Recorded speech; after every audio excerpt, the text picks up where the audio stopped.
te dis généralement que tu viens pour demander quelque chose à Dieu, pour comprendre, pour prendre quelque chose. Mais je voudrais dire à quelqu'un ici une bonne nouvelle. La bonne nouvelle, c'est que quand tu arrives au Seigneur, quelle que soit comment la situation, le Seigneur a déjà quelque chose pour toi. Il a déjà quelque chose pour toi. Et même si tu peux ne pas voir cette chose tout de suite sous un premier angle comme la chose que tu veux, je peux te dire que c'est ce qu'il y a de mieux pour toi. Alors je voudrais dire à tous les bien-aimés de Dieu qui sont connectés ici ce soir, si tu connais un frère, une sœur qui a besoin de ce temps, qui a besoin d'entendre un message du Seigneur, tu peux en même temps commencer à l'inviter, tu peux en même temps commencer.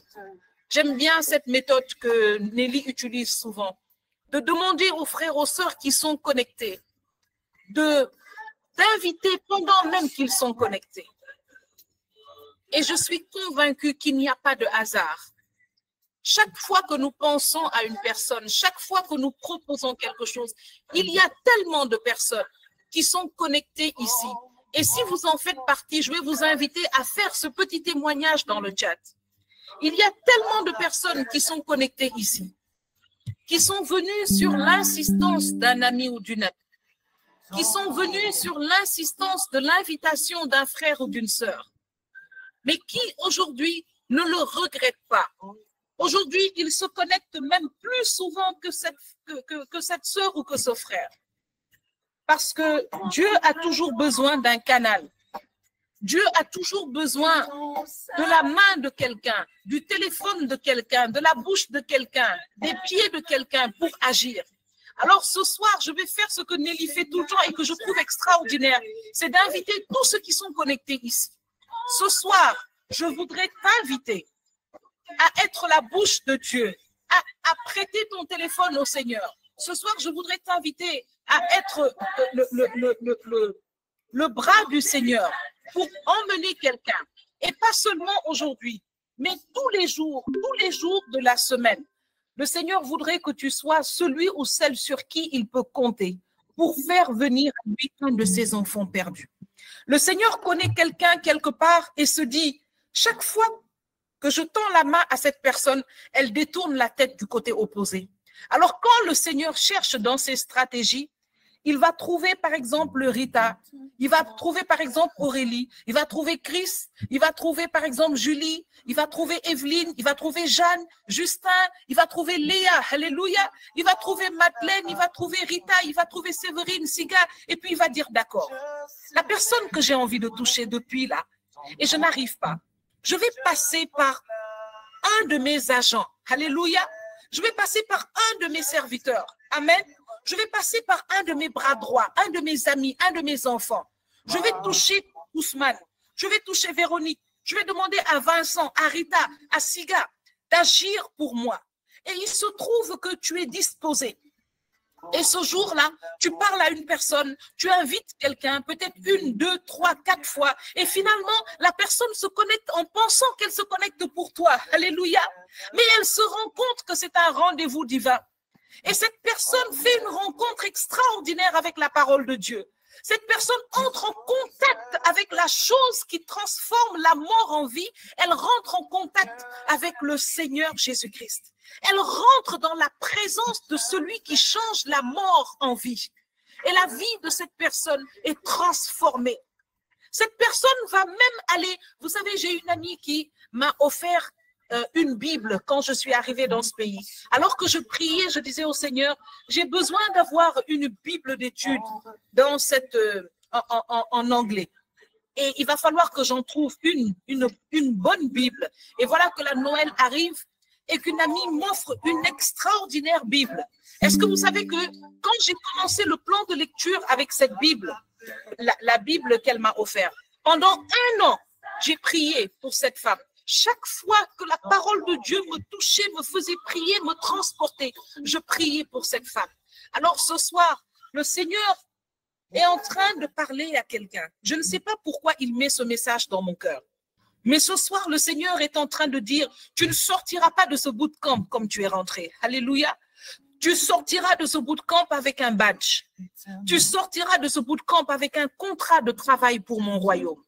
Tu sortiras de ce bootcamp avec une étole. Tu sortiras de ce bootcamp avec une médaille. Tu sortiras de ce bootcamp avec des galons, parce que je vais te faire grandir, je vais te prendre à mon service, je vais commencer à t'utiliser. Même toi qui disais je ne sais pas parler, même toi qui disais je n'ai pas d'amis, même toi qui disais je suis timide, le Seigneur dit je sais comment t'utiliser, je sais où t'utiliser, je peux simplement te placer à côté d'une personne. Et tu auras à dire simplement un mot, un regard, une présence. Et j'entrerai dans la vie de cette personne. Alléluia. Je te bénis, Seigneur, pour cette onction que tu es en train de déverser en cet instant. Je te bénis, ô Éternel, mon Dieu, pour cette onction que tu es en train de déverser maintenant sur ton peuple. Je vois le Seigneur commencer déjà. Je vois des personnes comme à genoux dans une grande cérémonie d'adoubement. Et je vois le Seigneur toucher plusieurs personnes comme lorsqu'il y a une cérémonie de remise de médailles. Et je vois le Seigneur en train de toucher des personnes. Je vois un jeune garçon, un jeune homme. Tu n'as pas la trentaine. Je vois la main du Seigneur te toucher. Je vois cet adoubement sur ta vie. Et je vois que tu es en train, c'est comme si tu jettes un regard avec un grand manque d'assurance. Tu te demandes, est-ce que c'est bien moi? Est-ce que c'est bien moi? Le Seigneur te dit, oui, c'est toi. Oui, c'est toi. Je t'utiliserai d'une manière qui va t'étonner toi-même. Tu seras toujours étonné quand tu verras ce que je ferai au travers de toi. Mais ce soir, je veux simplement que tu me fasses confiance. Alléluia. Alléluia. Il y a une clé ce soir que le Seigneur veut donner à quelqu'un. Est-ce que tu veux recevoir cette clé avant même que nous ne commencions? Ce soir, le Seigneur est en train de distribuer une clé à son peuple, à toutes ces personnes qu'il est en train de prendre à son service ce soir. Quelque chose va changer dans ta vie, quelque chose va changer dans ton approche, quelque chose va changer dans tes relations autour de toi. Écoute, je vais te dire à partir d'aujourd'hui, là où tu vas entrer, il y aura l'atmosphère de la présence de Dieu qui va t'accompagner. Tout ce que tu vas faire chaque fois que tu te lèveras le matin, là où tu iras, l'atmosphère du Seigneur va t'accompagner. Et cette atmosphère va se déployer. Elle produira des choses dans ton dos, devant toi, des merveilles qui reviendront à la gloire de Dieu. Et voici la clé que le Seigneur nous donne ce soir pour activer cette atmosphère de transformation, de miracle dans nos vies. Et je voudrais que quelqu'un puisse l'afficher. C'est Hébreux 11, 6. Ce n'est que cette clé que tu as besoin d'activer. Et tu verras les choses changer autour de toi. Alléluia. Tu verras des bâtons secs. Et tu verras des bourgeons, tu verras des fruits, tu verras ces bâtons fleurir au nom de Jésus-Christ. Hébreux 11, 6. Tout ce que tu as à faire, c'est de croire que ce Dieu en qui tu as mis ta foi, ce Dieu que tu cherches, ce Dieu à qui tu as donné la vie, ce Dieu qui a fait le ciel et la terre, celui qui règne dans les cieux, celui qui a fait descendre son Verbe, son Fils unique sur la terre, pour mourir sur la croix de Golgotha pour toi. Celui qui a enlevé ta faute et qui t'a justifié par le sang de son Fils qui a coulé. Celui qui est venu enlever tes habits sales et qui t'a revêtu d'un manteau nouveau. Celui qui a pris ton nom et qui l'a lavé dans le sang de son Fils, qui t'a donné un nom nouveau. Celui qui t'a donné un nouvel héritage, celui qui a écrit ton nom sur une pierre dans le ciel, celui qui te regarde désormais au travers des blessures de Jésus-Christ. Ce Dieu, partout où tu l'invoques, partout où tu le pries, crois qu'il existe et que c'est lui-même qui répond aux cris de ses enfants. Et tu verras sa main puissante agir. Tu n'as pas besoin de crier. Tu n'as pas besoin d'aller dans une école biblique. Tu n'as pas besoin de prendre un regard mystique. Tu n'as pas besoin même de parler tout de suite en langue. Tu n'as pas besoin de connaître tous les versets de la Bible. Tu n'as même pas à avoir honte parce que tu ne te rappelles pas d'un verset. Tu as juste besoin de croire dans ton cœur que ce Dieu que tu invoques, ce Dieu en qui tu crois, il est vivant. Et c'est lui le rémunérateur de ceux qui le cherchent. Et c'est un rémunérateur fiable. C'est un rémunérateur fiable. C'est un rémunérateur fiable. Il répond, il entend ton cri et il y répond. Il entend ta prière et il y répond. Il entend tes intentions et il y répond. Crois et tu verras sa gloire se manifester à travers chacun de tes pas.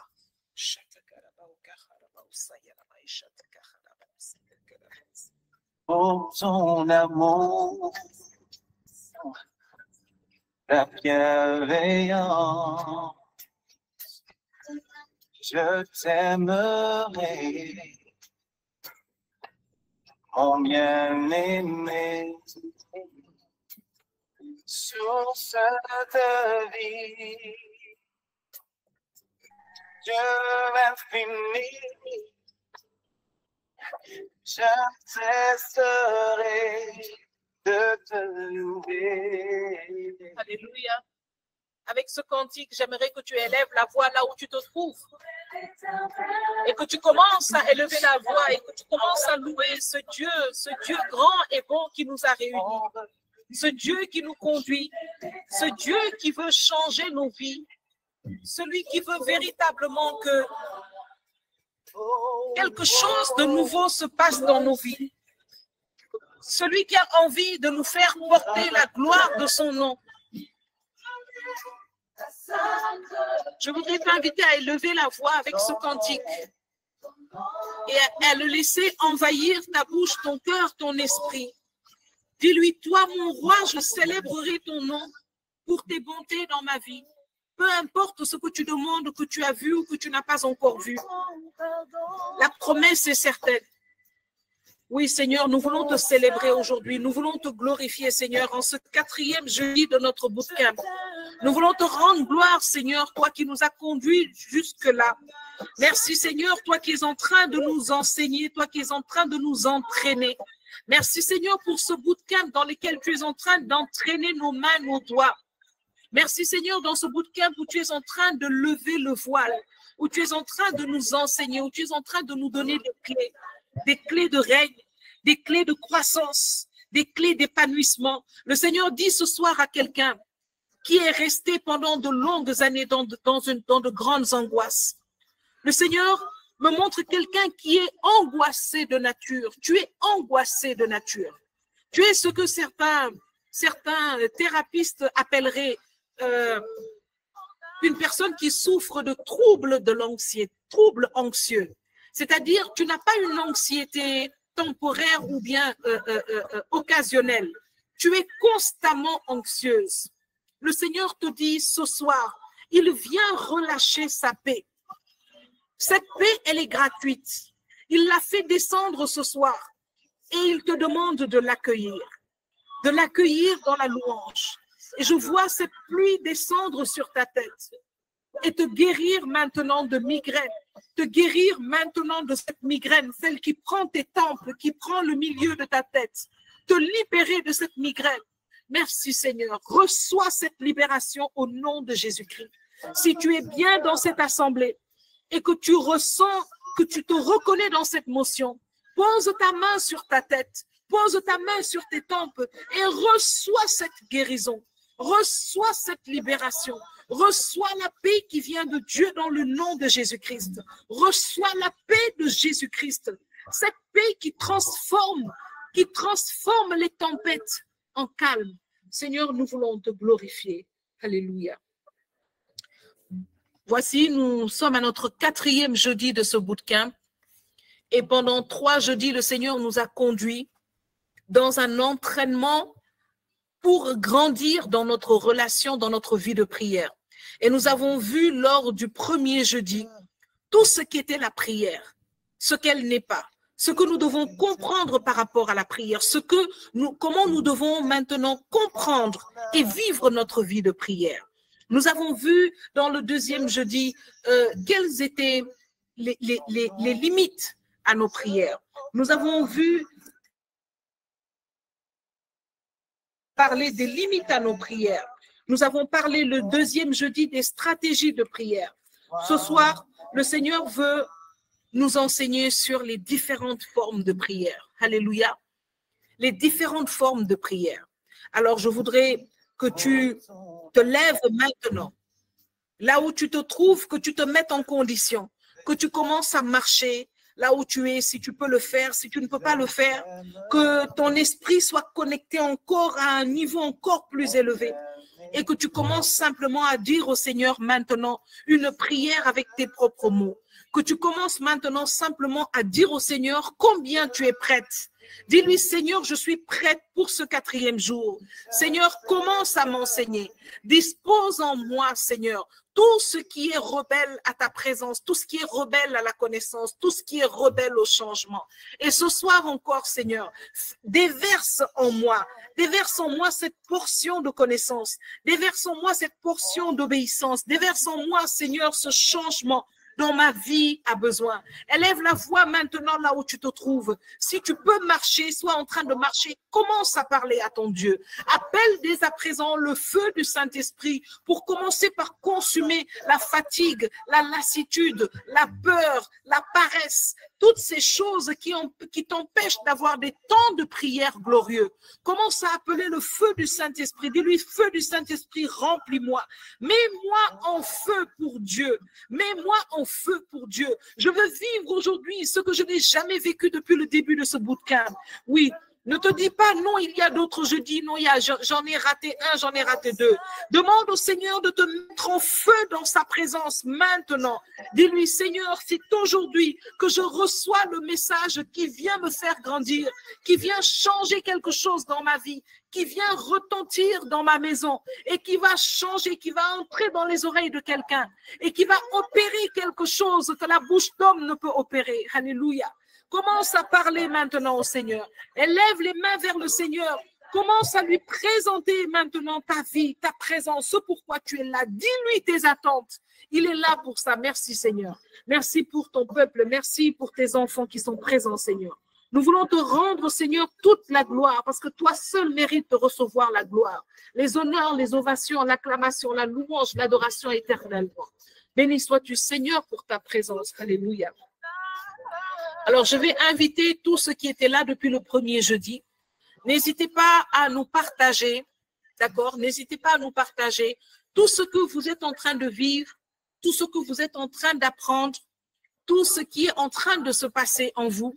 N'hésitez pas à le partager. Si vous pouvez le faire en 3 mots, ce serait très bien, afin que tous ceux qui sont là, tous ceux qui se connectent aujourd'hui à ce bootcamp pour la première fois, qu'ils puissent vivre avec nous ce que le Seigneur est en train de nous apprendre depuis le début de ce temps. Si quelque chose, tu as appris quelque chose de nouveau dans ta façon de prier, si tu es en train de vivre quelque chose de nouveau, ou si simplement tu as vu un changement quelque part dans ta vie depuis que tu t'es engagé d'une manière plus violente dans ce temps, alors élève simplement la voix et bénis le Seigneur et partage quelques mots de ce que tu es en train de vivre dans le chat afin que les frères et sœurs qui sont connectés puissent être aussi bénis à leur tour.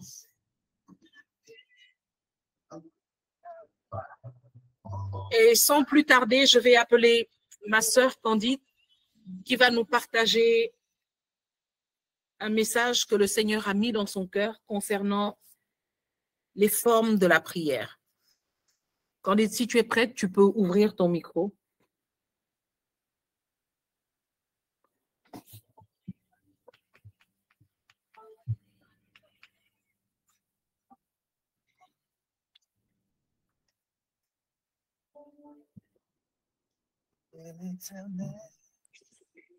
Shalom, shalom. Je vous salue dans le nom de Jésus-Christ. Et je bénis le Seigneur pour ces 7 semaines de bootcamp dans lesquelles il est en train de nous parler, de nous enseigner, de nous édifier, de nous faire grandir. Je prie Dieu que ces mots que lui-même m'a inspirés par son merveilleux et Saint-Esprit puissent nous parler, nous faire grandir, nous édifier et nous donner de changer. Que ces mots nous impactent et impactent aussi notre connaissance que nous avions jusque-là des différentes formes de prière. Que le Saint-Esprit de Dieu soit à l'œuvre et que à la fin de cette exhortation, de ce partage, que l'Éternel Dieu réveille en nous de véritables guerriers de la prière, de véritables fous de la prière. Au nom de Jésus. Alors, les formes de prière. Déjà, pour moi, lorsque je parle de prière, on sait tous que c'est un moyen de communication pour échanger avec notre Dieu. C'est un moyen de lui parler, mais aussi c'est un moyen pour que lui nous parle. Et en dehors du fait de voir la prière comme un moyen de communication, je peux synthétiser la prière en un seul mot. Pour moi, je dirais que la prière, c'est une arme. Pour moi, la prière, c'est une arme à la fois offensive, c'est une arme aussi défensive. Et je reconnais qu'elle nous a été donnée par notre Seigneur, qui lui-même nous a donné des exemples au cours de son parcours.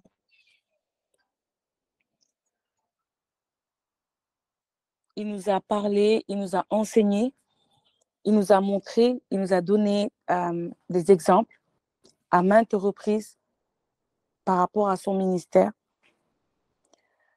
Et après avoir un peu fait un parcours, avoir lu, c'est de là que je me base, que je me dis que la prière est une arme. Alors, pourquoi je la considère comme une arme?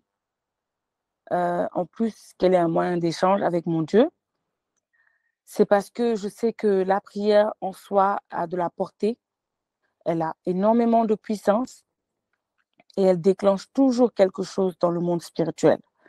Surtout si on sait comment l'utiliser, surtout si on sait et comment faire, pour ne pas dire la manipuler, parce que je parlerai d'une arme, mais surtout savoir comment s'en servir en fait. Quand je parle d'une arme, moi je vais dire que, on sait tous qu'une arme, lorsque vous avez une arme, peu importe la nature de cette arme, faudrait prendre le soin de l'entretenir. Bon, après moi, je ferai référence peut-être à un pistolet pour ne pas être trop, comment dire encore, violent. Mais moi, je la prends comme un pistolet. Et je dirais qu'un pistolet, on ne peut pas s'en servir et jamais prendre le soin de le nettoyer, de le dépoussiérer et de voir s'il n'y a pas de pièces à changer. Parce que si jamais je m'amuse à prendre un pistolet, à une arme à feu, et que je me dis que je vais l'utiliser sans pour autant prendre le soin de l'entretenir, de dresser, je peux un jour vouloir m'en servir et qu'elle me fasse défaut, en fait, qu'elle me joue des tours, que face à une urgence ou bien à un cas de force majeure, je me retrouve à ne même pas pouvoir l'utiliser comme il se doit. Et donc, à force de nettoyer, de prendre soin de cette arme, on se rend compte qu'en dépit du fait qu'on l'a achetée pour une chose, elle a plusieurs facettes en fait. On peut l'utiliser pour plusieurs choses, pour différentes situations, par exemple, et puis avec des portées différentes. Et donc, on peut voir à ce moment-là, on peut se dire que notre arme a plusieurs facettes qu'on ne savait pas. Eh bien, moi, j'assimile la prière à une arme qui a plusieurs facettes. J'assimile la prière à une arme qui a plusieurs facettes. Et donc, je dirais les facettes de la prière, la bergère par forme de prière. Je vais essayer de dire que c'est la même chose. Mais moi, je me dis que la prière, elle se décline sur plusieurs aspects ou bien sur plusieurs formes. Donc, elle a plusieurs facettes. Parce qu'avec la prière, on a différentes manières de prier, différentes manières d'atteindre Dieu, différentes manières de voir certains fruits se concrétiser. Donc, moi, lorsque j'ai recensé avec l'aide de bergère certaines formes de prière, j'ai noté déjà qu'il y a la prière d'intercession, il y a la prière d'adoration, il y a la prière de louange, il y a la prière de repentance et il y a également la prière de consécration. Alors déjà, j'aurais aimé bien savoir dans le chat avec les bien-aimés, parmi ces aspects de la prière, ces facettes, ces formes que je viens de citer, quelle est la forme qui vous parle le plus, avec laquelle vous êtes le plus à l'aise? J'aurais bien aimé savoir si vous avez une préférence par rapport aux différentes formes, différents types de prières. Parce que c'est vrai qu'il y en a qui te diront qu'ils ne sont pas très à l'aise avec l'intercession. Il y en a qui diront que moi, je suis plus dans l'adoration et tout. Alors, par rapport à vous, votre vie de prière, votre intimité, votre relation avec Dieu, quelle est la prière qui sied plus à votre personne, avec laquelle vous êtes le plus à l'aise?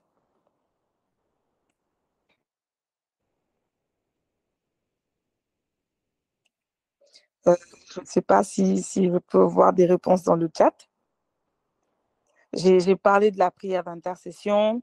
J'ai cité la prière d'intercession. J'ai cité la prière d'adoration. J'ai cité la prière de louange. J'ai cité la prière de repentance et aussi celle de consécration.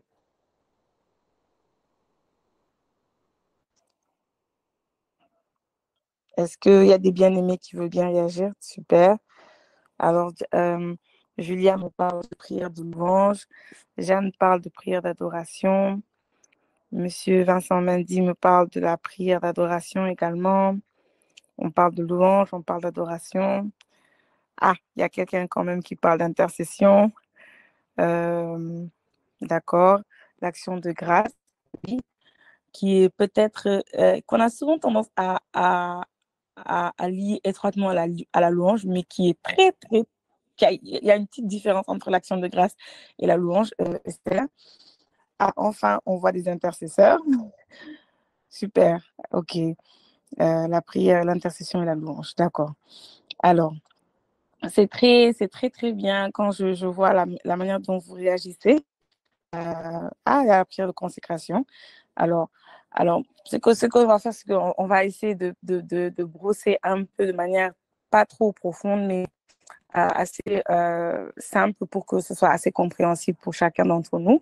Alors, si je commence par la prière d'intercession, je dirais pour moi, la prière d'intercession, on va commencer par définir le mot intercéder. On dit, moi je vois dans le dictionnaire que c'est intervenir en faveur de quelqu'un, c'est plaider pour quelqu'un auprès d'une personne qui a autorité ou compétence.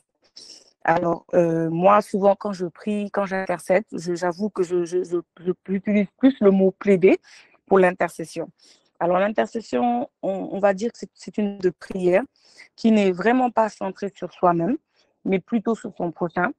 C'est pour plaider la cause, c'est pour demander quelque chose d'assez spécifique pour quelqu'un que l'on connaît ou qui se recommande à notre prière. Soit pour que Dieu fasse une grâce, une miséricorde, ou pour une faveur particulière, pour une situation particulière. Et donc, à cause même du caractère altruiste de ce type de prière, je parle de l'intercession, ce n'est pas toutes les personnes qui sont très fanats de l'intercession. Je le dirais parce que je sais que quand on parle d'intercesseur, tout le monde pense au fighting, au fait qu'on est tout le temps amené à vivre des situations assez controversées, assez complexes, parce qu'on a souvent tendance à voir l'intercession, surtout quand on voit les films d'exorcisme là, on a souvent tendance à voir que voilà, l'intercession c'est un peu comme l'exorcisme et que souvent quand on s'y prête, on a souvent tendance à avoir un revers qui n'est pas assez simple, qui est dur, ou voilà, c'est très compliqué. Et donc, il n'y a pas beaucoup de personnes qui s'intéressent à cette forme de prière. Et il faut savoir que le plus souvent, lorsqu'un chrétien prie, c'est pour souvent des choses qui sont dans son propre intérêt ou pour, par exemple, des proches à lui, c'est-à-dire son mari, ses enfants. Alors que Dieu cherche, lui, constamment des intercesseurs en face de l'accusateur et le calomniateur que nous connaissons, qui est le diable. Hein, le diable, lui, passe son temps à nous accuser jour et nuit. Il ne se fatigue pas devant Dieu. Hein. La parole le dit dans Apocalypse 12, 10. Et donc, il faut savoir qu'il est important qu'il y ait une armée d'intercesseurs qui, eux aussi, se tiennent jour et nuit devant Dieu pour plaider la cause, non pas pour des demandes bien spécifiques par rapport aux personnes, mais pour toucher des sujets assez généraux qui vont forcément impacter la vie de tous ceux qui sont dans le monde des enfants de Dieu. Lorsque je parle d'intercesseurs, on parle souvent des moines qui, eux, prient. On parle aussi des ermites qui, eux aussi, prient et qui sont tout le temps fermés parce qu'eux, ils passent leur temps à prier Dieu. On peut même lier l'intercession à la supplication, mais c'est très, très, très, très étroitement lié. Mais l'intercession, sincèrement, pour ceux qui ne le savent pas, ce n'est pas que le combat, le fighting, ce n'est pas que ça. C'est prendre des sujets généraux et pouvoir les exposer devant Dieu et prier, demander à Dieu vraiment de faire grâce, que quelque chose se passe pour ne pas que le contraire se produise et que ce soit au détriment de ses enfants. Donc, on a tous cette mission, nous, en tant qu'enfants de Dieu, d'être des intercesseurs. Nous sommes censés être le peuple de Dieu, nous sommes censés être ses enfants, alors nous sommes censés avoir cette fibre d'intercession-là en nous pour ne pas nous limiter qu'à nous-mêmes ou à des choses assez carrées, on va dire, mais essayer d'étendre même nos sujets et penser à tous ceux qui ont besoin que quelqu'un s'arrête un temps soit peu dans ce monde pour leur sujet, même si on ne les connaît pas, mais qui sont, comme je dis, des sujets qui touchent d'ordre général tout le monde, mais des sujets qui, lorsqu'on va plaider, au moins Dieu se dira que, ah tiens, il y a quelqu'un qui pense à ça et qui prie pour ça, et qui prie pour ça. Donc forcément, cela va impacter la vie d'une tierce personne, même si ce n'est pas dans le même territoire. Et donc, j'aime dire que l'intercession, elle porte incontestablement du fruit. Peu importe le temps, peu importe le lieu, peu importe la situation. Lorsqu'on se met devant la face de Dieu et qu'on plaide la cause de quelqu'un, d'une situation, d'un sujet, d'un pays, de qui que ce soit, de manière intime ou de manière générale, elle va forcément porter du fruit. Parce que c'est une forme, c'est une atmosphère, c'est un tout, en fait, qui nous donne d'entrer dans une autre dimension, en fait, et de ne pas comment dire encore, se limiter à soi-même. Donc, on n'est plus égocentrique, on n'est plus tourné vers nous-mêmes, mais on est tourné vers notre prochain. Et c'est le premier commandement, hein. Aimez-vous les uns les autres comme Dieu vous aime. Donc, savoir aussi penser aux autres, à prier pour des personnes qu'on ne connaît pas, aussi forcément touche le cœur de Dieu, le fait qu'on se désintéresse de notre propre personne pour parler, pour plaider, pour prier, pour supplier pour d'autres personnes. Alors ça, c'est par rapport à la prière d'intercession. Et si je vais dans certains exemples de la Bible, je vais donner l'exemple de Moïse dans le livre d'Exode, au chapitre 32, du verset 10 à 14, l'intercession de Moïse en faveur du peuple d'Israël lorsque Moïse implora Dieu et l'Éternel se repentit. La parole dit que l'Éternel se repentit du mal qu'il avait déclaré vouloir faire à son peuple. Et l'Éternel n'a pas laissé s'abattre sa colère sur son peuple. Il y a aussi l'intercession du prophète Samuel afin que Israël soit sauvé. Comme je le dis, on ne s'est pas limité à soi-même. Samuel a prié et a imploré, a supplié Dieu, a intercédé, a plaidé la cause d'Israël pour qu'il soit délivré de la main des Philistins. D'accord? Et quand la parole est dans le premier livre de Samuel, dans le chapitre 7, et ça va jusqu'au chapitre 8. D'accord? Et un passage qui dit, alors, et ils dirent à Samuel, ne cesse point de crier pour nous à l'Éternel notre Dieu, afin qu'il nous sauve de la main des Philistins. Et on peut continuer toujours dans le même chapitre. Samuel prit un agneau, je pense que ça c'est dans le chapitre 8, de lait et l'offrit tout entier en holocauste à l'Éternel. Et il crie à l'Éternel pour Israël et l'Éternel exauça. Alors souvent, hein, bon, moi, pour ma part, quand je suis dans un temps d'intercession, mais vraiment, vraiment intense, pour accompagner ce temps, d'accord, je jeûne parce que je veux quand même offrir quelque chose au Seigneur qui va lui plaire. On sait que le jeûne, par excellence, c'est quelque chose que Dieu apprécie, d'accord, et pas forcément de la parole.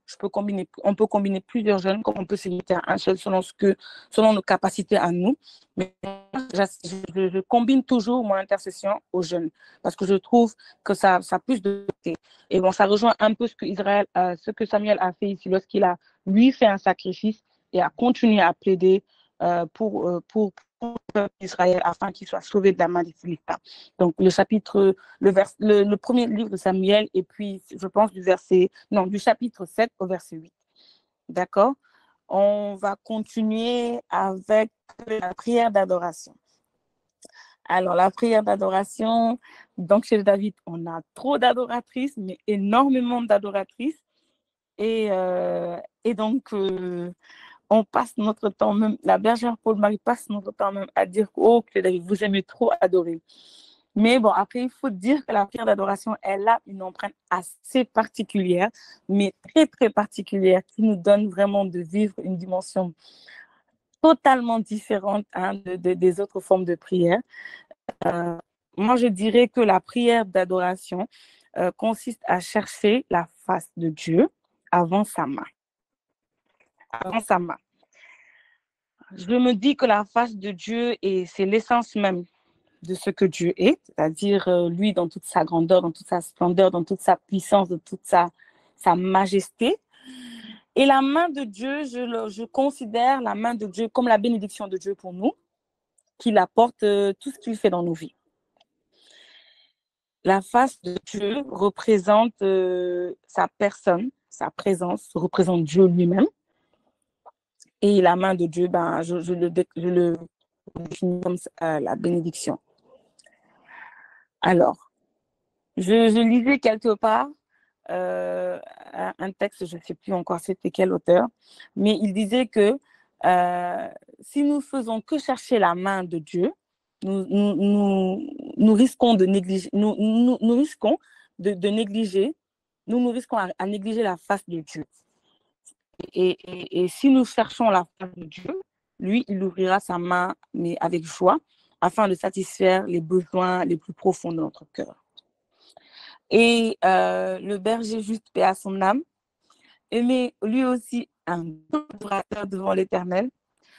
Il avait tendance à dire l'adoration, la repentance, elle touche le cœur de Dieu, mais l'adoration nous donne accès à la présence de Dieu. Elle nous donne d'accéder au lieu saint, c'est-à-dire de baigner dans une atmosphère vraiment des plus surnaturelles, des plus extraordinaires, des plus prophétiques. Et moi, le verset qui me touche le plus, qui me donne, qui englobe, qui matérialise, mais qui matérialise l'adoration dans toute sa splendeur, c'est lorsque la parole dit, et je pense que ça c'est dans l'Apocalypse, que les 24 vieillards sont prosternés avec les êtres vivants, ainsi que les anges, et qui sont là prosternés à adorer Dieu, à dire qu'il est saint, 3 fois saint. Et souvent, moi, quand je rentre dans l'adoration, c'est ce verset que je déclare, que je proclame en premier, parce que je veux vivre cette atmosphère-là. Et je prie aussi que vous puissiez vivre cette atmosphère-là, parce que c'est une atmosphère extraordinaire. Et quand le berger disait qu'elle nous donne accès à la présence de Dieu, on a l'impression même de toucher Dieu. C'est parce que ça nous porte dans une dimension qu'on ne peut pas comprendre. Et l'adoration ne demande pas quelque chose d'extraordinaire. Bien évidemment, elle doit être forcément précédée par la repentance, qui va suivre d'ailleurs, mais elle nous donne, en fait, elle nous demande juste d'avoir un cœur léger et d'avoir de ne pas aller avec notre intelligence. Elle nous demande de faire fi de notre intelligence et de nous laisser porter, en fait. Et lorsqu'on essaie, qu'on fait cet exercice-là, on sent et on palpe l'atmosphère céleste, l'atmosphère d'adoration que les 24 vieillards, les 7 êtres vivants ainsi que les anges vivent là-bas jour et nuit. Ce que la parole déclare, on le vit, on a l'impression même d'être au cœur de ça. Et donc, moi, comment je peux englober l'adoration? Je vais dire que c'est de se mettre dans une adoration, dans une attitude totale de soumission, de prosternation devant Dieu pour lui obéir et lui rendre hommage, c'est-à-dire le reconnaître tout ce qu'il est dans toute sa splendeur et sa grandeur, comme je l'ai dit, lui offrir des sacrifices. Alors le sacrifice, c'est pas des choses compliquées, hein, mais c'est l'abandon de soi, c'est-à-dire prendre notre intelligence humaine, la mettre de côté et lui dire qu'à cette heure-ci, là, moi, je veux te voir, je veux te toucher, je veux te palper, je veux même pas te palper, je veux vivre, je vais expérimenter ça. Donc, moi, ici, le sacrifice, je l'assimile à l'abandon parce qu'on ne peut pas être tiraillé entre mille feux et vouloir adorer Dieu. Ça, c'est même pas possible. Et contempler la gloire, de contempler Dieu dans sa gloire. Alors, ça rejoint en fait tout ce que j'ai dit, c'est-à-dire, quand on dit que ça nous donne accès à la présence de Dieu, c'est vraiment laisser tout, faire abstraction de tout ce qui nous entoure. C'est-à-dire, même si on est dans une assemblée de prière, on a la possibilité de pénétrer cette barrière-là, d'arriver, d'accéder à ça, même s'il y a 1000 personnes autour de nous. C'est tout simplement parce qu'à ce moment-là, on a décidé juste de se déconnecter et de vivre intensément ce moment avec vérité et avec foi. Alors, un exemple que je peux donner, je parlerai du Magnificat. Du Magnificat, je pense que lorsque la Vierge a reçu cette prière-là, elle était dans une autre dimension. Elle était dans une autre dimension parce que chaque mot de cette prière est très profond, très, très profond, avec beaucoup de sens. Et on ne peut pas être on ne peut pas être là à être occupé avec des choses et à pouvoir sortir ce genre de phrase. C'est-à-dire que là, on est forcément porté dans une dimension surnaturelle qui fait que notre langue se délie toute seule et qu'on sort des mots, mais des mots justes, mais des mots simples, mais qui reflètent et qui caractérisent Dieu dans tout ce qu'il est. Le Magnificat, c'est une excellente prière d'adoration qui a beaucoup, beaucoup, beaucoup de profondeur et qui touche beaucoup. Récité avec beaucoup d'ardeur, mais avec beaucoup de foi, on ressent au travers de chaque mot peut-être ce que la Vierge a pu ressentir lorsqu'elle déclarait cette prière, lorsqu'elle le disait. Et on peut retrouver ça dans l'évangile de Luc au chapitre 1 du verset 47 à 55. Jusque-là, j'espère que ça va. Alors, on va passer à la prière, à la forme de prière qui est la louange. J'ai vu tout à l'heure que Esther a mis dans le chat la prière d'action de grâce. On a souvent tendance à les lier alors qu'elles ne sont pas liées forcément. L'action de grâce, c'est peut-être un peu différent de la louange. Alors, pour moi, la louange, c'est quelque chose vraiment qui doit se faire de manière très spontanée et pas calculée. Je considère la prière de louange comme quelque chose que l'on fait sans pour autant attendre quoi que ce soit. C'est-à-dire que ça monte à nos cœurs. Peu importe la situation, on doit être à même de pouvoir rappeler à Dieu qui il est. D'accord? La prière de louange doit être totalement désintéressée parce que c'est une manière de proclamer de la manière la plus gratuite, la plus spontanée, comme je l'ai dit, que Dieu est Dieu. et qu'il n'y a point d'autre Dieu en dehors de lui. C'est une forme de prière qui reconnaît de manière très immédiate la grandeur de Dieu, sa majesté, sa magnificence. La louange, c'est chanter Dieu, qui il est lui-même, c'est lui rendre gloire, c'est, comment dire encore, lui le bénir, on va dire même pour ses exploits, c'est lui rappeler même sa puissance, c'est lui rappeler même qu'il n'y a personne qui peut se comparer à lui. C'est en fait, comme diraient même les Ivoiriens, c'est faire la talakou de Dieu, quoi. La louange, c'est ça, c'est dire à Dieu que, oh, il n'y a personne comme toi. On va tourner, il n'y a que toi là. Ce que tu peux faire là, personne ne l'a fait. Ce que tu as fait, personne ne l'a fait. Ce que tu vas faire, personne ne le fera. Il n'y a que toi. Quand on dit Dieu là, vraiment tu es Dieu, c'est ça.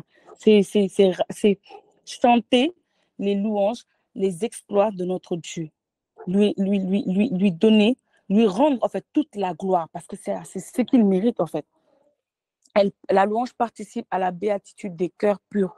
Je lui disais ça tout à l'heure, qui aiment Dieu dans la foi avant de le voir dans la gloire. Et on dit que lorsqu'on est dans la louange, l'Esprit de Dieu, l'Esprit Saint même, on va dire, se joint à nous pour témoigner, d'accord, notre statut d'enfant de Dieu. Ce qui nous pousse à être encore plus spontané et plus naturel. C'est-à-dire, on ne va pas chercher des mots calculés, on va chercher des mots qui sont très simples, mais dont on a puisé la source dans le plus profond de notre cœur parce qu'on a été témoin de ce que Dieu a fait. Ce n'est pas que quelqu'un nous a raconté. Nous, on a vu et on a expérimenté ça. C'est comme si on rendait témoignage à ce que Dieu est lui-même dans tout ce qu'il fait, dans tout ce qu'il est. Et c'est vrai que la louange intègre aussi les autres formes de prière et les porte vers celui qui est la source même, c'est-à-dire Dieu seul, le Père, et par qui tout a été fait. Mais il faut reconnaître que les gens sont plus à l'aise avec la louange parce que souvent, on dit que c'est animé, c'est quelque chose qui est plus... les gens pensent que c'est quelque chose de plus facile à faire. Mais moi, je dis que c'est pas facile. Hein. C'est pas facile de louer Dieu de manière continue. Hein, parce qu'arriver à un moment donné, on peut perdre ses mots. Moi, je dis que la louange, comme on dit, c'est comment je le pense. C'est sincèrement parler à Dieu, hein, lui parler, lui dire que vraiment, je reconnais ta grandeur, parce que moi-même, j'ai vu.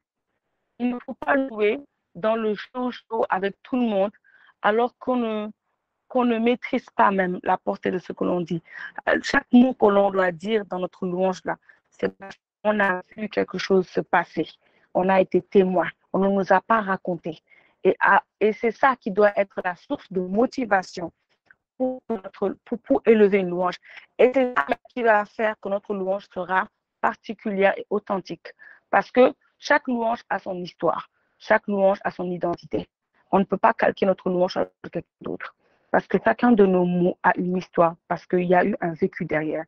Et donc, bien aimé, il faut louer Dieu. Mais il faut louer Dieu avec vérité. Et par rapport à ce que vous avez vu, à ce que vous avez vécu, par rapport à toutes les situations dans lesquelles il vous a sorti. Ne pas louer Dieu dans le show de louer Dieu parce qu'il y a la mouvance, c'est gay, mais louer Dieu vraiment dans la vérité. Parce que vous savez que celui que vous priez n'est pas un homme pour mentir, ni le fils d'un homme pour se dédire, et que ce qu'il a dit dans sa parole, il le fait et il l'accomplit. Donc, louer Dieu, c'est bien, mais il faut le faire de manière vraie, de manière authentique. Parce que votre louange a sa propre identité, tout comme la louange d'une autre personne a sa propre identité. Parce que, comme je le dis, il y a un vécu derrière ces mots. Et donc,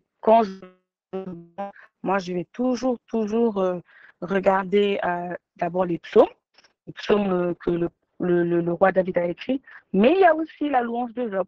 et je cherchais la référence, mais je n'ai pas trouvé. Il y a la partie où Job loue le Seigneur et où il parle de est-ce que tu as Berger, est-ce que tu peux m'aider? Je ne me rappelle plus trop la référence de Job.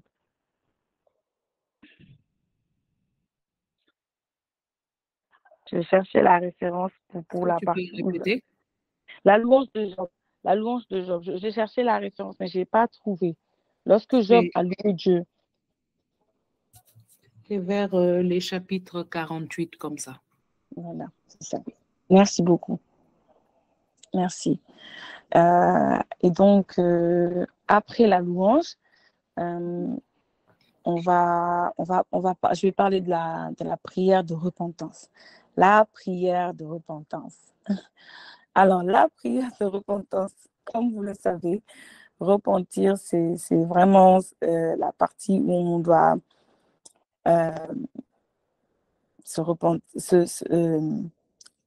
rentrer au plus profond de soi et reconnaître tout ce qu'on a eu à faire qui n'est pas bien, qui n'est pas plaisable aux yeux de Dieu, qui a contristé le Seigneur, le Saint-Esprit. Job 38. Merci. Job 38. Mets dans le chat. Merci. Voilà. Donc, la prière de repentance. La prière de repentance, alors comme je l'ai dit, c'est cette forme de prière qui nous donne de rentrer au-dedans de nous-mêmes, de rentrer au plus profond de nous-mêmes et de reconnaître, mais en toute humilité, tout ce qu'on a fait. Et de ne surtout pas essayer de justifier ce qu'on a fait ou de poser un voile sur ce qu'on a fait. Il est important d'accepter d'être nu lorsqu'on fait sa repentance devant Dieu, parce que Dieu le connaît. Donc, il n'y a rien à cacher. De toute façon, avant même que nous le disions, lui, il savait ce qu'on a fait là. C'est ce que la Bible dit, qu'il sonde le cœur et les reins, et qu'avant même que nous soyons dans le ventre de notre mère, il nous connaissait déjà.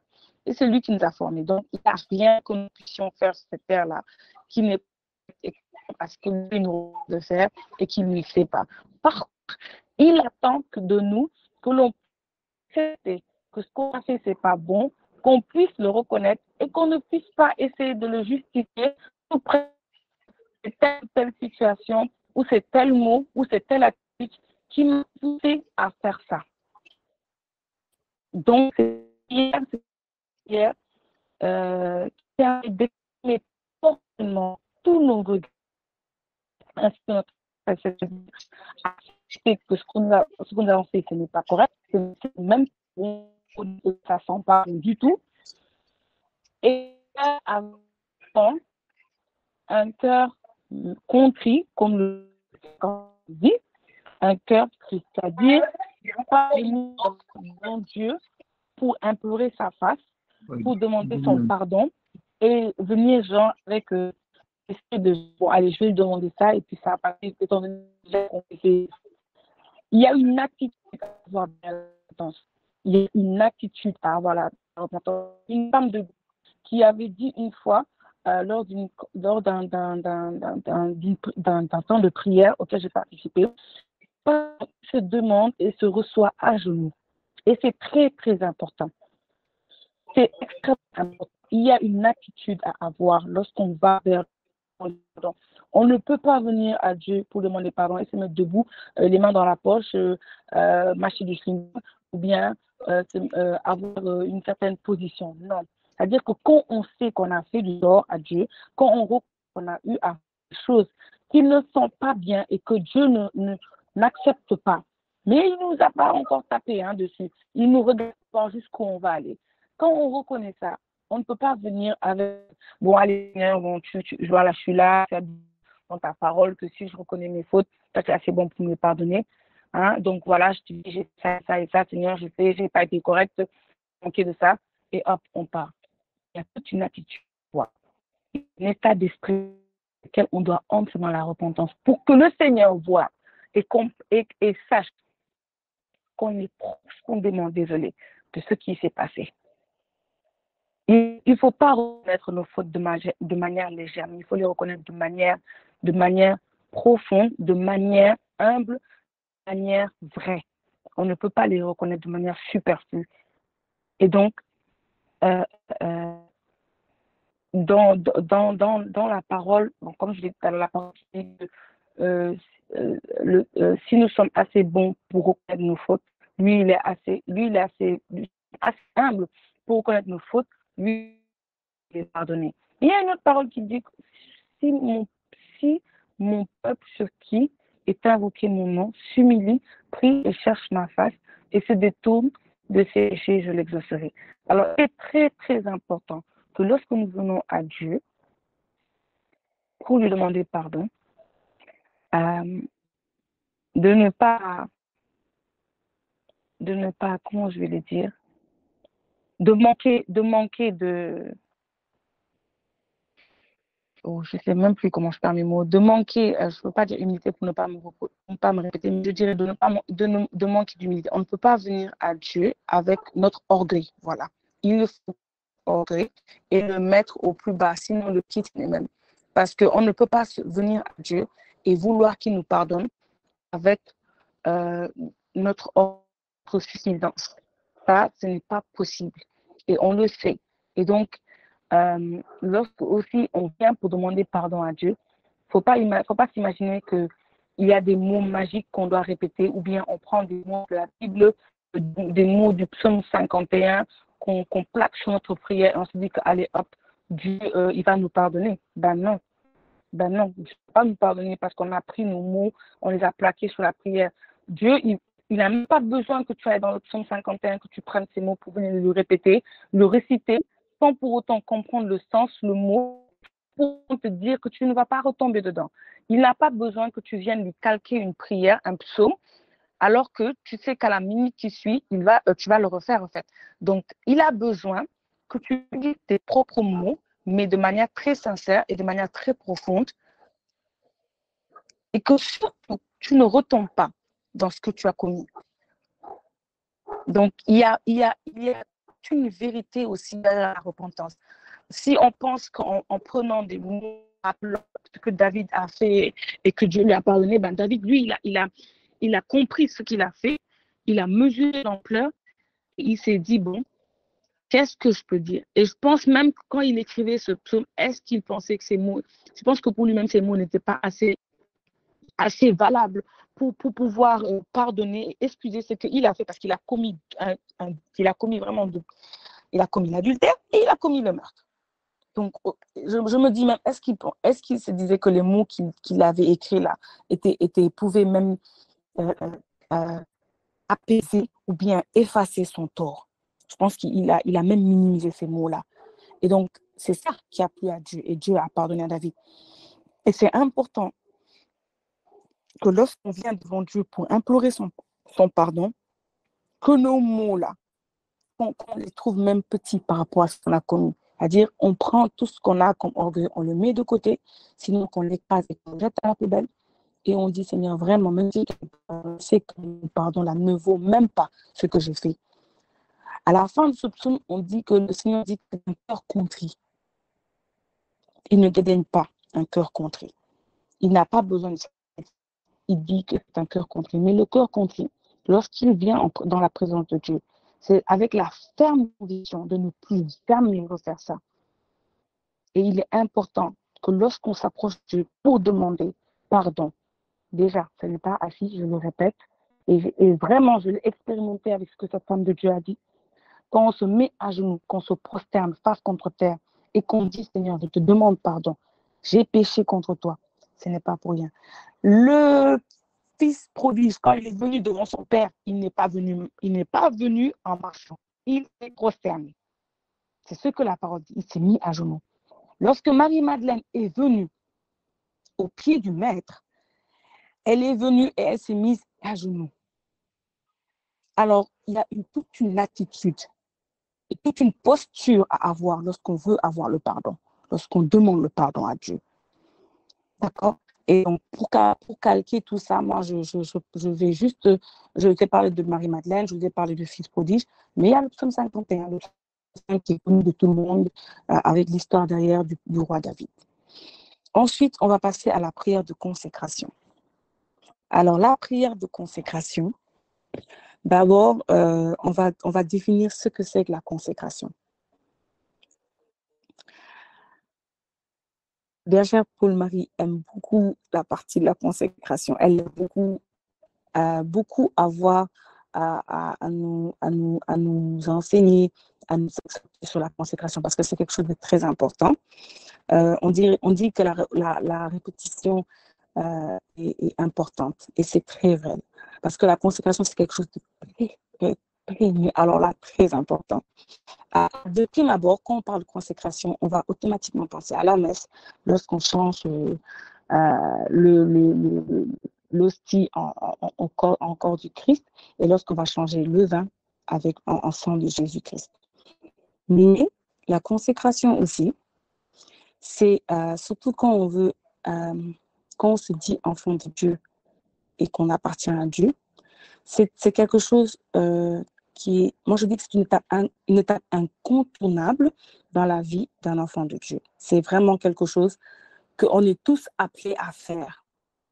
On est tous appelés à faire cela parce qu'on a besoin de connaître et de savoir notre but. On ne nous a pas mis sur cette terre à des fins vaines ou inutiles. Dieu, il a besoin de chacun d'entre nous quelque part. Et donc, la consécration, c'est déjà quelque chose de personnel, mais il faut comprendre que c'est l'offrande de notre vie à Dieu de manière spontanée. Je répète, de manière spontanée. Il ne faut pas que ce soit initié par quoi que ce soit ou parce que j'ai vu mon ami se consacrer à Dieu, dire qu'il va servir Dieu, je vais le suivre. Non. Il faut déjà comprendre la profondeur et la portée de cet acte qu'on l'on pose, parce que c'est un acte que l'on pose et qui va suivre avec une prière pour, pour sceller cela. Alors, c'est une offrande, c'est l'offrande de notre vie à Dieu pour faire la volonté de Dieu au lieu de la nôtre. Pour faire la volonté de Dieu au lieu de la nôtre. Ça veut dire à Dieu comme un sacrifice vivant. Et donc, quand je me consacre au Seigneur, je ne me consacre pas au Seigneur parce que je veux être chantre, ou je veux être prédicateur, ou je veux être un intercesseur, ou je veux être missionnaire. Je ne me consacre pas à Dieu avec en tête d'occuper une position spécifique dans le royaume ou dans la mission.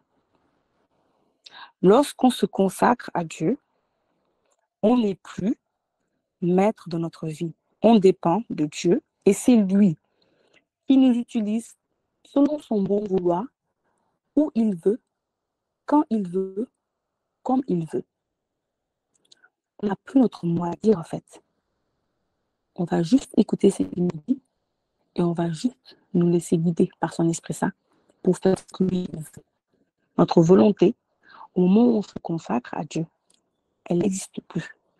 C'est seulement la volonté de Dieu qui prime. C'est à lui de nous envoyer, de nous dire, tu vas aller là-bas, tu vas parler comme ci, toi tu vas chanter, toi tu vas te mettre à genoux, pendant 24 heures, tu vas prier. C'est-à-dire, on dépend de la volonté de Dieu. C'est sa volonté qui prévaut uniquement dans notre vie. Et on n'a pas on ne peut plus, on n'est même plus maître de nous-mêmes parce que dès l'instant que l'on consacre, que l'on fait à Dieu, comme j'ai dit, on ne s'appartient plus. Hein. Déjà, d'emblée, même, on ne jamais appartenu parce que c'est lui qui nous a créés. Mais là, c'est pour juste attester et confirmer et signer que oui, tu m'as créé. Jusque-là, j'étais comme ça. Maintenant, j'ai décidé que ce que je suis là, maintenant, ça t'appartient de manière officielle et je le reconnais parce qu'il faut reconnaître ça. C'est là où on pose l'acte sur la prière. Je reconnais, voilà, je me laisse utiliser par toi. Conduis-moi, porte-moi, fais de moi ce que tu veux. Donc, je pense que la Vierge Marie l'a fait hein, quand elle a dit « Je suis la servante du Seigneur qui me soit fait selon sa parole ». Je pense que cette petite parole-là, c'était un puissant acte de consécration. Et donc, j'ai dit tout à l'heure quelqu'un a posé la question dans le chat pour Mylène, de la consécration. Je sais pas si je viens de dire a du sens pour toi. Savoir, bon, comme je l'ai dit, que c'est et aussi comprendre que tout ce qu'il choisira pour le servir, ça peut en voir. Et la consécration qui est posée, une fois que l'on pose, que l'on fait cette prière et qu'on dit ce que je me consacre à toi, Seigneur, elle est définitive et elle est permanente. Et quand je dis définitive, il y en a qui pensent que lorsqu'ils vont pour pécher, non pas pécher, lorsqu'ils pêchent, il faut qu'ils reviennent se consacrer à Dieu. Non. D'où, pourtant, comme je dis, lorsqu'on va se repentir pour demander le pardon à Dieu, on demande pardon à Dieu pour ne retomber dans nos anciennes habitudes. Mais cette question n'est pas en fait, parce qu'on l'a posée. Et le jour où on l'a posée de manière constante, de manière vraie. Elle est, moi je dirais donc que c'est une marque indélébile. Elle ne part pas.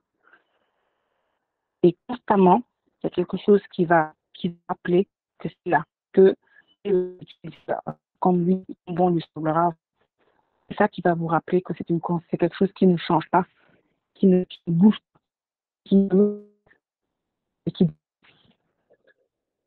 elle est définitive, elle est permanente, la consécration. Quand on l'a fait une fois, on ne va pas la refaire 2 fois, on va pas la refaire 3 fois.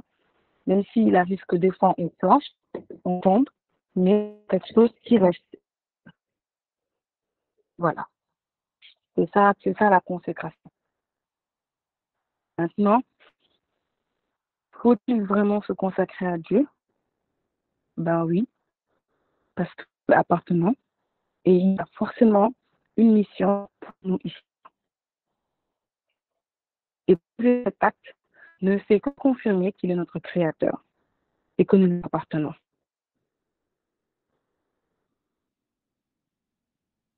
Et que c'est à lui quand il dit moi c'est grand et nombreux, mais dès la base, dès le moment où il nous a créés,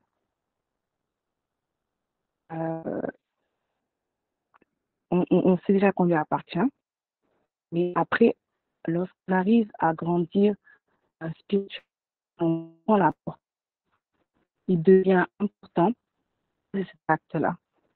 De cet acte-là, moi je dirais pour marquer notre camp, mais pour aussi accomplir la mission qu'il lui tarde, lui, à voir que nous accomplissions pour le royaume sur la terre.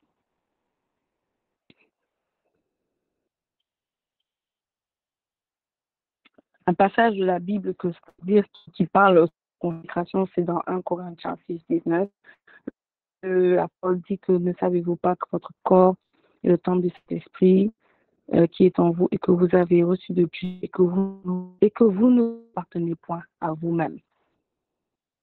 La parole le dit, car si nous vivons et si nous mourons pour le Seigneur, soit donc nous vivions, soit que nous mourions, nous sommes au Seigneur. Ça c'est vrai. En dit que nous le confessions de nous, de notre propre, sous aucune contrainte, sous aucune influence, parce qu'on sait que Dieu a bien besoin de nous pour quelque chose de précieux en fait. Et c'est là où toute la prière de consécration prend sens, parce que lorsqu'on l'a fait, on peut la faire en présence d'un prêtre ou en présence de frères et de sœurs. En tout cas, étant donné que la parole dit que lorsque d'autres sont réunis à mon nom, je suis au milieu d'eux, le Seigneur va prendre acte de ça. Il n'y a pas d'endroit pour se consacrer à Dieu. Et si le moment et l'envie, si le moment se présente et que ça brûle au-dedans de vous de le faire, faites-le. il est bien de prendre quelqu'un à témoin si vous voulez. Parce que c'est toujours que, au moins, si vous avez à vivre certaines situations, que cette personne qui fut témoin de ça puisse, au moins, dans la prière, vous soutenir, mais aussi, quand vous la voyez, que c'est elle qui a été présente lorsque je me suis consacrée à Dieu. Et c'est quelque chose de très, très fort que l'on vit, que l'on ne peut pas beaucoup expliquer tant qu'on ne l'a pas vécu. Et je souhaite et je prie vraiment que ceux qui ont décidé de le faire puissent le vivre de manière particulière. Voilà ce que je vais dire. Et donc, pour clôturer, ma prière ce soir, c'est que sincèrement, qu'il n'y ait pas des hommes et des femmes de Dieu juste spécifiés pour une forme de prière. Moi, je prie que vous soyez que vous performiez, je ne sais pas si c'est le mot assez, mais que vous performiez dans toutes ces formes de prière. Que lorsqu'il faudra, vous consacrer, que vous le faites avec foi, avec vérité, avec amour, avec ardeur et ferveur. Et que lorsqu'il faut plaider la cause de quelqu'un, que vous le fassiez avec toute votre sagesse et tout votre amour, mais aussi tout le détachement qui puisse, sachant que vous pensez, c'est comme si même vous dites, si vous ne faites pas ça là demain, ça risque d'être je prie qu'il y ait des adorateurs, qu'il y ait aussi des personnes qui élèvent et qui louent le nom de Dieu. Je prie vraiment que vous ne soyez pas limités à une forme de prière, et que vous soyez des servants de chaque forme de cette prière. C'est-à-dire que là, lorsque vous allez vous mettre à l'intercession, le Seigneur, c'est-à-dire l'ennemi même, il va dire d'accord, bon, j'abandonne. Lorsque vous allez vous louer dans l'adoration, vous-même, vous allez voir et palper la présence de Dieu et voir quelque chose se passer. Lorsque vous allez louer Dieu, que la terre même, que les murs, tout ce qui est autour de vous-même, loue avec vous, que vous allez vous lever pour vous repentir, que cette repentance touche le cœur de Dieu, que quelque chose se passe, afin que même s'il y a des personnes que vous ne connaissez pas et qui étaient sujettes à ce même type de péché, le Seigneur puisse élargir son pardon et vraiment que nous soyons plus, moi je prie que nous soyons tous des altruistes dans la prière, c'est-à-dire qu'on ne soit pas limité par une forme de prière. Je prie que là où, comme on dit, il faudrait que vraiment, on soit vraiment, qu'on touche à tout. Mais quand on touche à tout là, on ne touche pas à tout dans le cercle. On le fasse avec authenticité, avec vérité et avec foi. Et ça, on parle il faudrait qu'on parle de prière là, que chacun de ces aspects, et je sais qu'il y en a d'autres, hein, il y en a beaucoup que si on va sur Internet et qu'on regarde, on essaie de trouver, vous verrez même qu'il y en a qui vont décliner la prière sous plusieurs formes, mais que chacune de ces formes de prière là ne nous soit pas inconnue, que nous soyons des personnes qui vont, comment on va dire, maîtriser, pour ne pas maîtriser, mais que ça ne soit pas quelque chose qui soit inaccessible à vous. Que chacune de ces formes de prière soit des formes ancrées en vous. Ne soyez pas timide dans l'intercession, dans la louange, dans l'adoration, pour toute la vie, votre marque à vous, votre identité à vous. Ça va vous donner d'être vraiment à part, un dirait de la prière à part. Rien ne sera, comment on dit, rien ne pourra vous prendre des vues. Vous serez aguerri, en fait, dans toutes ces formes. Il faudrait pouvoir exceller dans chacune de ces formes. Parce que chacune de ces formes a son objectif, a son but et a ses fins. Voilà, que Dieu vous bénisse et merci à vous. Au revoir.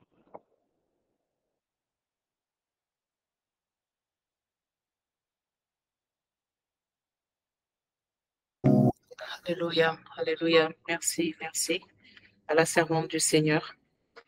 Que le nom du Seigneur soit béni pour ton ministère, Candide. Que le Seigneur réponde promptement à tes requêtes, comme tu réponds promptement à son service au nom de Jésus. qu'il se souvienne de ton offrande et qu'il t'accorde ce que ton cœur désire. Il continue de répondre à la soif de ton cœur et qu'il soit disponible pour toi. Qu'il réponde avant même que tu n'appelles au nom de Jésus et qu'il t'élève dans ton ministère, qu'il te fortifie et continue de t'utiliser puissamment pour réveiller des vies et ramener des cœurs à lui au nom de Jésus. Amen. Que le nom du Seigneur soit béni et que cette bénédiction parvienne jusqu'à chacune de vos maisons dans ce lieu même où vous êtes connectés au nom de Jésus.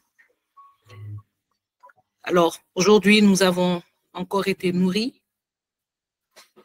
et aujourd'hui, quelqu'un doit encore sentir en lui-même que quelque chose a changé. Quelqu'un doit sentir en lui-même à cet instant qu'il y avait des portes anciennes qui étaient fermées et que ce soir, le Seigneur a débloqué. La Bible déclare dans le psaume 107 qu'il est le Dieu qui brise les portes d'airain et les verrous de fer.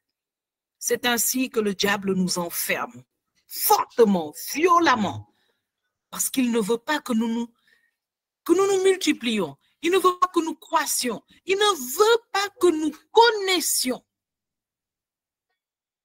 Mais celui qui nous a appelés de la mort à l'existence, celui qui nous a appelés des ténèbres à son admirable lumière, celui qui nous a appelés de l'esclavage à la liberté, celui qui nous a appelés de la condition d'esclave à la condition de fils, celui qui nous appelle ses enfants, c'est un Dieu puissant. Dis avec moi, un Dieu puissant. Dis, mon Père qui règne dans les cieux est puissant. Il est le Dieu qui brise les portes d'airain et les verrous de fer. Quelles que soient les profondeurs où l'ennemi avait gardé ton esprit, ton intelligence, ton temps, pour t'empêcher de comprendre et de grandir, je dis ce soir, le Seigneur brise ces portes anciennes et il ouvre quelque chose de nouveau. Il ouvre une porte, il ouvre une connaissance nouvelle, il t'emmène dans une dimension nouvelle de sa présence. Merci Seigneur. J'ai noté des mots qui m'ont particulièrement touché parce que pendant que ces mots étaient en train d'être prononcés, le Seigneur était en train de travailler dans cette dimension. Et parmi ces mots, il y a le mot attitude. Mon frère, ma sœur, je voudrais que tu comprennes que dans ce bootcamp, ce n'est pas quelque chose de visible que le Seigneur est en train de façonner et de rebâtir, reconstruire, modeler en toi. Le Seigneur est en train de travailler puissamment dans l'invisible. Tu as la même coupe de cheveux, tu as le même visage, tu as le même prénom, tu as le même travail, la même maison, tu as la même famille. Rien physiquement autour de toi change, mais toi, tu sens que quelque chose en toi n'est plus la même chose. Si tu es d'accord avec moi, je veux que tu tapes des amen dans le chat. Ne le tape pas juste parce que les autres le font, mais tape parce que ce que je dis te parle. Le Seigneur est en train de te transformer inside out. Le Seigneur est en train il est en train de travailler sur le projet que tu es. Mais déjà, il y a une transformation que toi-même, tu sens. Ce n'est pas quelque chose encore que les autres voient. Ce n'est pas quelque chose de physique. C'est l'attitude. L'attitude. Vous savez, l'attitude est différente du comportement. C'est l'attitude qui conditionne le comportement. Lorsque le Seigneur travaille au niveau de ton attitude, tes comportements changent. La colère peut te tenir pendant des années, te faire réagir mal, mais lorsque le Seigneur agit en toi, il change l'attitude, la disposition intérieure de ton cœur. Et alors, lorsque la provocation vient, tu résistes. Tu te retrouves en train de sourire, là où d'habitude tu aurais déjà cassé 2 têtes. Tu te retrouves en train de répondre à des personnes par des mots qui ne sortent pas de ta bouche. Alléluia. On appelle ça l'autorité. Et ce sont les attitudes que Dieu façonne en nous qui font cette autorité. Le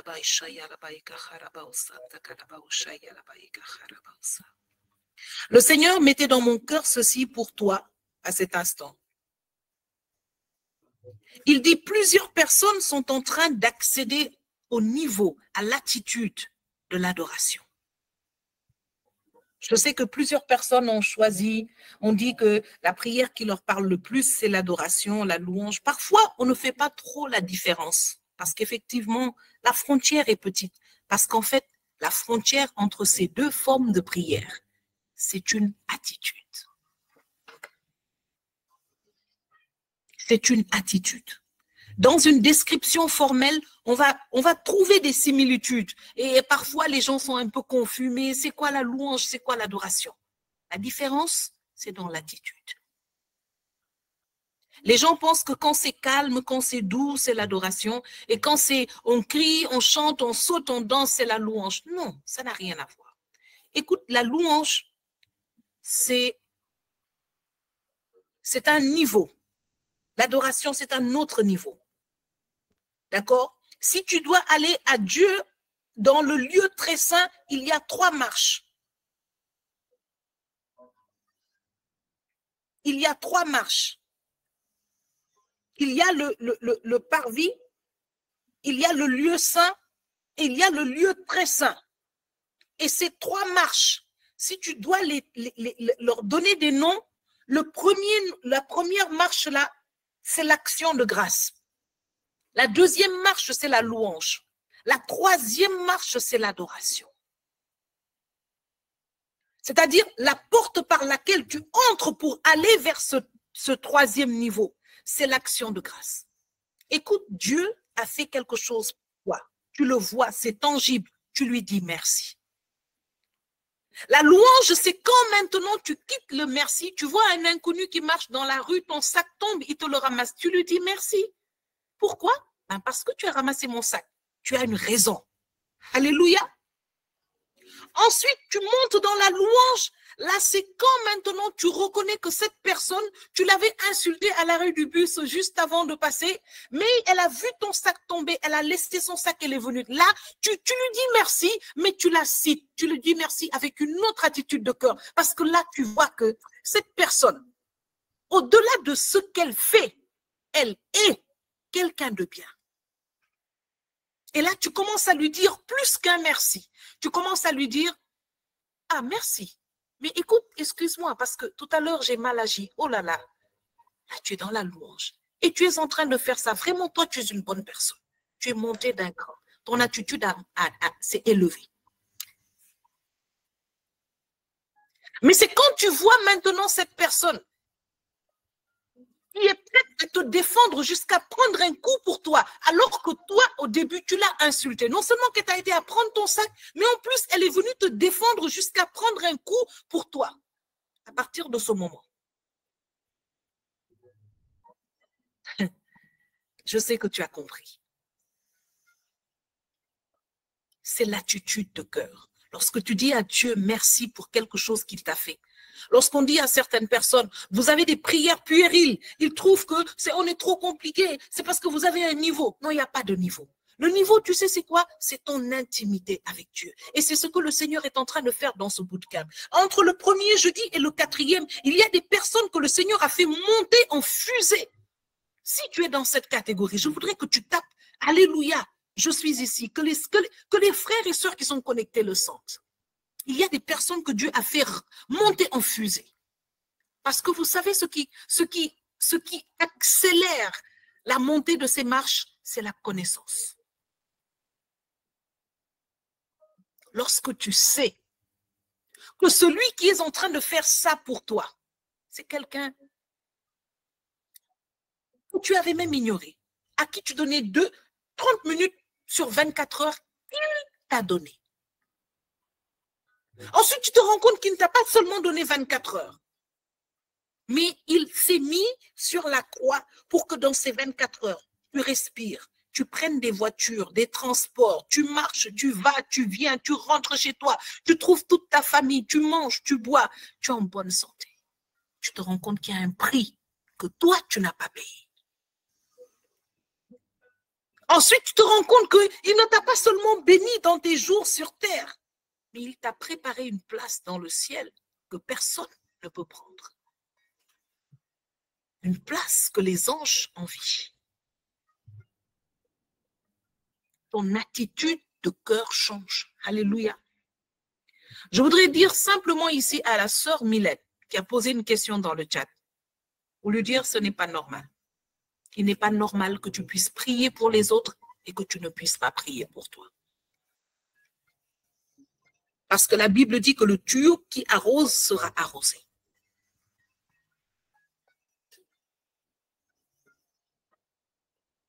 Il n'est pas possible que tu puisses prier pour les autres et que tu ne puisses pas prier pour toi. Il y a quelque chose de plus profond derrière cette attitude qu'il faut adresser. Et nous aurons l'occasion, si tu le veux bien, en écrivant au niveau du mail, en parler plus longuement. Je veux bénir le Seigneur pour la vie de tous ceux qui sont ici. Et je vous invite encore une fois à nous partager vos témoignages. Malheureusement, nous ne pouvons pas dépasser nous dépassons très souvent le temps depuis qu'on a commencé le bootcamp, ce que nous ne voulons pas parce que nous voulons rester dans la discipline du temps. Et je veux simplement demander à tous ceux qui ont des témoignages de ne pas hésiter à nous contacter, à nous envoyer par mail et de nous le partager pour édifier un frère, une sœur qui se connectent. Alors, que le Seigneur vous bénisse et que ce temps, vous-même, vous le continuez avec le Seigneur. Sachez que toutes les intentions qui nous sont présentées, nous prions pour tout au long de la semaine. Et c'est notre joie de prier avec vous le jeudi. Mais dans ce bootcamp, le Seigneur veut que nous vous apprenions, comme le dit l'adage, au lieu de me donner du poisson, apprends-moi à pêcher.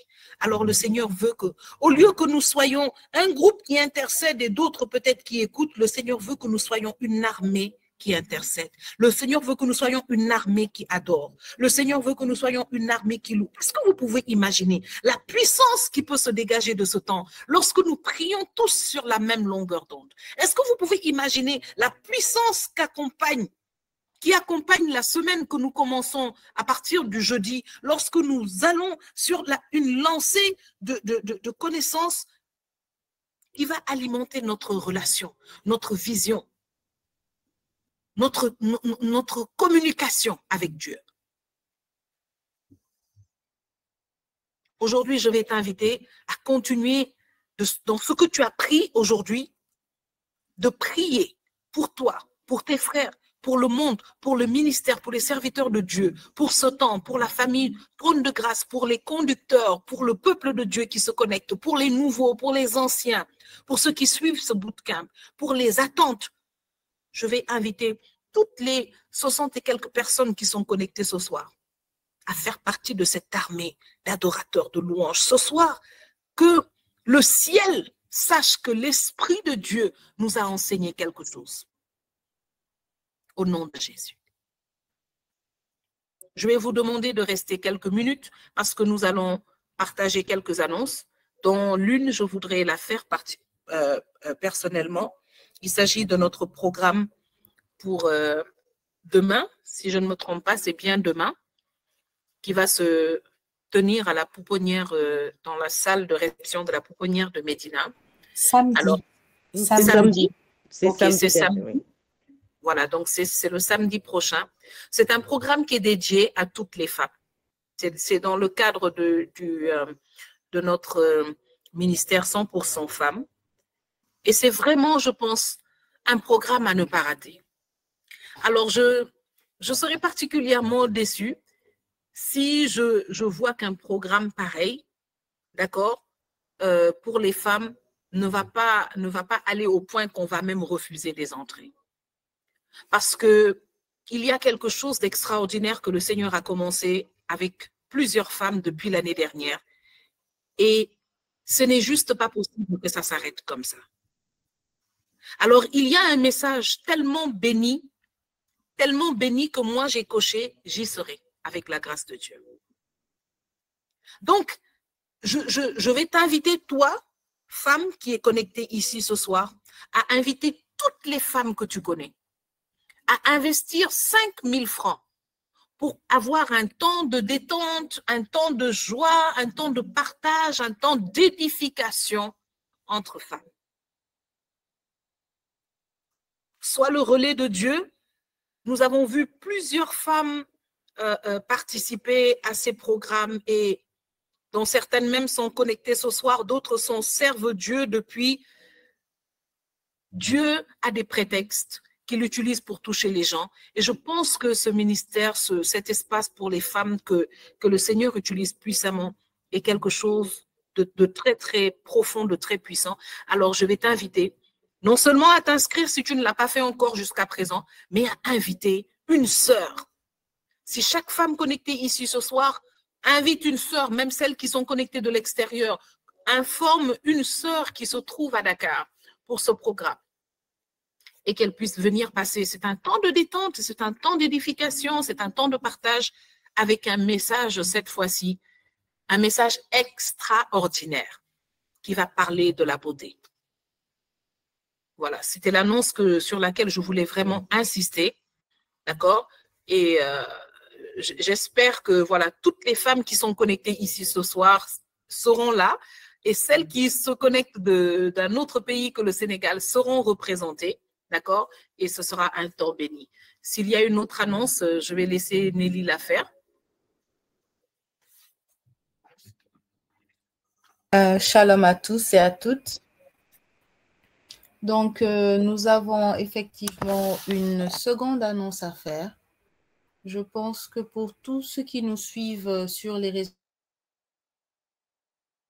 sociaux, tous ceux qui nous suivent sur nos statuts ont dû constater que nous avons mis une nouvelle affiche. Alors, elle concerne une nouvelle mission à laquelle Dieu nous a appelés concernant les adolescents. Alors, si une sœur du ministère peut le mettre en affiche pour que tout le monde voit, pour qu'on puisse bien expliquer en fait de quoi il s'agit et pourquoi cela est important. Alors, cette mission, nous l'avons nommée bouclier. On va dire c'est le Saint-Esprit. Et c'est un espace chrétien d'écoute et de soutien en ligne pour tous les ados et tous les jeunes. Alors, il se nomme Self-Défense. Comment se défendre contre le monde d'aujourd'hui avec la parole de Dieu?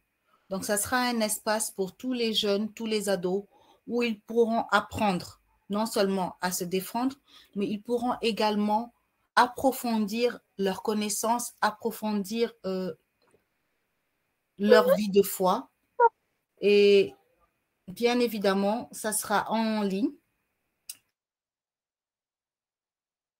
un dimanche sur deux, à 19h GMT.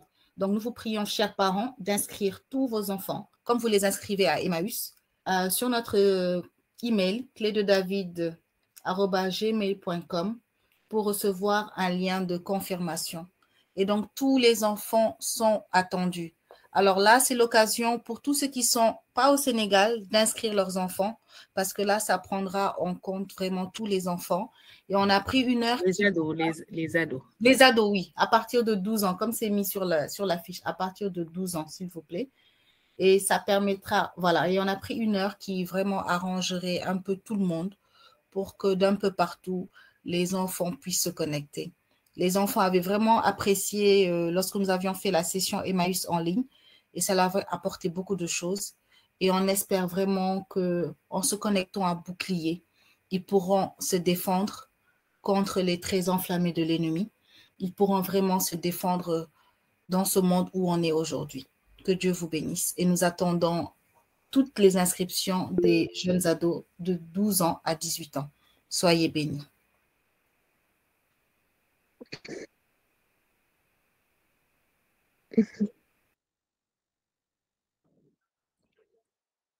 Alors, merci Nelly d'avoir rappelé cette annonce. Effectivement, nous avons besoin que les parents s'impliquent dans l'inscription, d'accord? Pas forcément, bon, vous pouvez écouter si vous voulez, mais on aimerait surtout que ce soit un espace vraiment où les jeunes vont se sentir à l'aise pour parler, un espace où ils vont se sentir en sécurité, en connexion.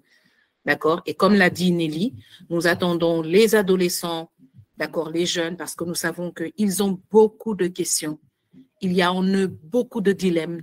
Ils se posent énormément de questions. Comment peut-on être chrétien et réussir? Comment peut-on être chrétien et est-ce que c'est compatible? Est-ce qu'on peut faire ceci? Est-ce qu'on peut faire cela? Les jeunes, les adolescents, c'est une période très délicate de la vie. Je peux vous le dire, j'ai fait plusieurs certifications en matière de coaching mental avec les adolescents, les jeunes, plusieurs certifications en matière de leadership de l'adolescence, comment les emmener à se développer, à bâtir une forte personnalité, à adresser très tôt certains problèmes de personnalité, d'accord, de l'expression et surtout des préjugés, des systèmes mentaux erronés et surtout en tant que chrétiens. Ils sont constamment exposés à des contradictions, au point que beaucoup vivent des questions du genre, mais comment on peut être chrétien en vivant telle chose, par exemple, dans la vie, sur beaucoup de choses. Et aujourd'hui, il y a des agressions audacieuses, c'est-à-dire des affirmations. Des gens vont jusque dans les écoles et affirment des faussetés en disant aux jeunes, aux adolescents, c'est dans la Bible, ou en prenant des passages de la Bible qu'ils interprètent mal et qu'ils exposent aux enfants. Parfois, ils le font en cachette, parfois, ils le font de manière ouverte et ces adolescents, ces jeunes sont confrontés à de grands dilemmes. Alors, bouclier, comme le dit son nom, self-defense, c'est cet espace où nous allons parler à bâton rompu avec des thèmes un dimanche sur deux. Et nous allons essayer de travailler avec un système.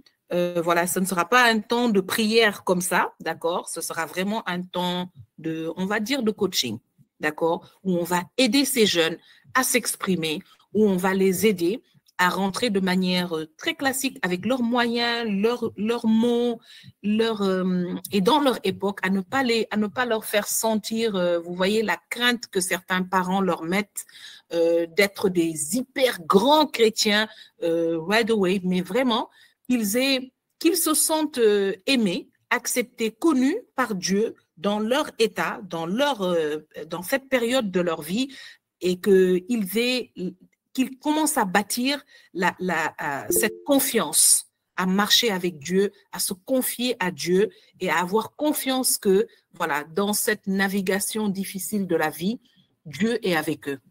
D'accord?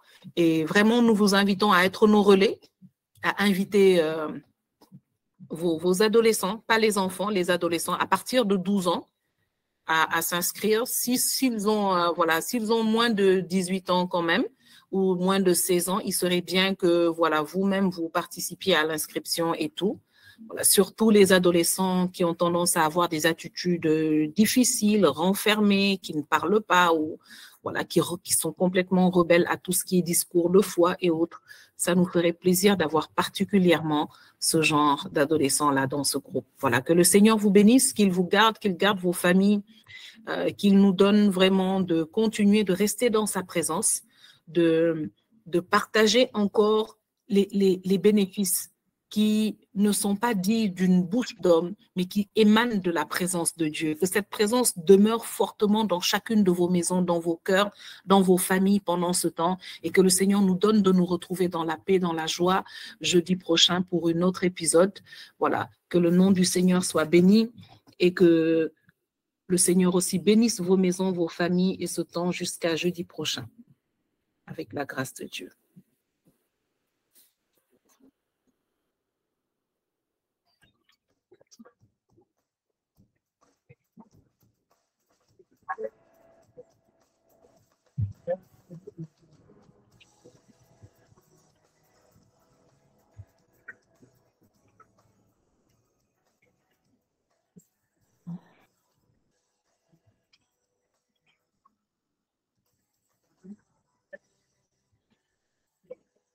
Je parlerai de ta bonté, ta fidélité. Je dirai toi, ce que tu as fait pour moi. Je proclamerai la gloire de ton nom. Je parlerai de ta bonté, ta fidélité. Je dirai toi, ce que tu as fait pour moi. Je proclamerai la gloire de ton nom.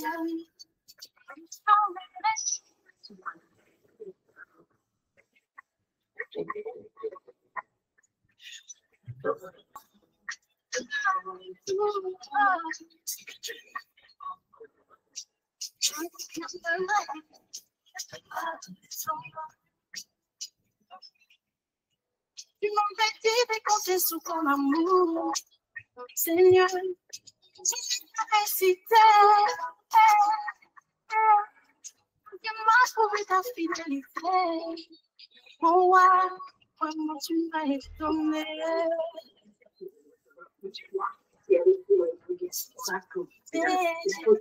Oh,